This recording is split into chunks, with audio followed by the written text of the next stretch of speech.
ऐसा लग रहा है जैसे हूती इन दिनों अमेरिका और इसराइल के लिए काल बन चुके हैं और इसमें ईरान अपनी अहम जिम्मेदारी निभाता नजर आ रहा है।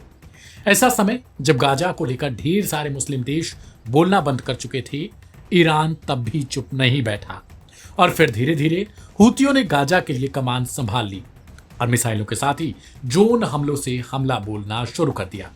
इससे इसराइल और अमेरिका के लिए मुश्किलें खड़ी हो गई। इस बीच ईरान और हूती ने मिलकर कुछ ऐसा कदम उठा लिया जिससे अमेरिका से लेकर इसराइल तक खलबली मच चुकी है और वहां के अखबारों में इन खबरों को प्रमुखता से दिखाया जा रहा है। दरअसल खबर भी कुछ ऐसी ही है, क्योंकि अमेरिका ईरान को हूतियों को पालने का आरोप लगाता है। इस बीच ईरान ने हूतियों के साथ मिलकर युद्धाभ्यास भी शुरू कर दिया। ओमान की खाड़ी में ईरान, लेबनान, इराक और यमन ने गाजा पट्टी में फिलिस्तीनियों के समर्थन में एक संयुक्त नौसैनिक अभ्यास शुरू किया है। इसके पीछे की वजह बताई गई इसराइल शासन के आपराधिक युद्ध को। इस नौसैनिक परेड में करीब 3000 से ज्यादा जहाज शामिल किए गए।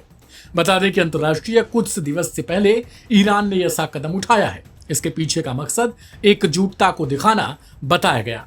इसे लेकर आईआरजीसी नौसेना कमांडर रियल एडमिरल अलीरेजा तांगसीरी की ओर से एक बयान दिया गया, जिसमें उन्होंने बताया कि इस परेड में 3000 भारी और हल्के जहाज हिस्सा ले रहे हैं। उन्होंने कहा कि परेड का मुख्य उद्देश्य प्रतिरोध मोर्चे की समुद्री क्षमताओं को प्रदर्शित करना और दमनकारी इस्राएली शासन को संदेश देना है।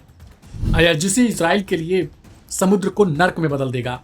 आईआरजीसी कमांडर ने इस्राएली शासन को चुनौती देते हुए कहा, हम केवल जमीन पर नहीं लड़ेंगे, हम समुद्र में भी तैयार हैं और आपके पास भागने का कोई रास्ता नहीं।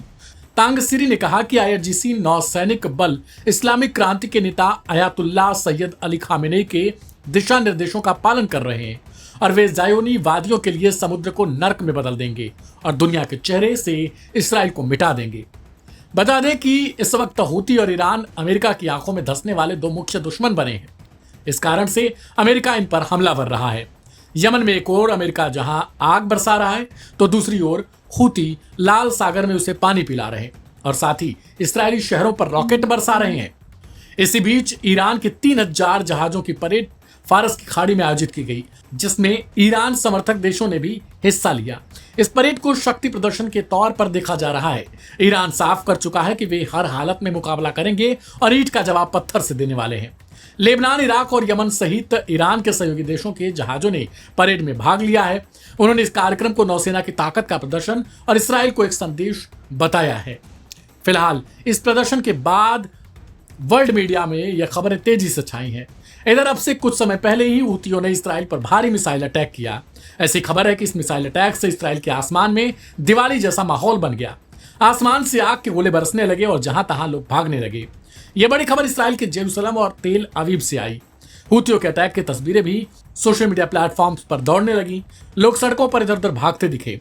इतना ही नहीं, बल्कि हूतियों की तरफ से कुछ मिसाइल और ड्रोन अटैक सीधा अमेरिकी जहाजों पर, युद्धपोतों पर भी किया गया, जिनमें मुख्य रूप से यूएसएस हैरी एस ट्रूमैन युद्धपोत शामिल है।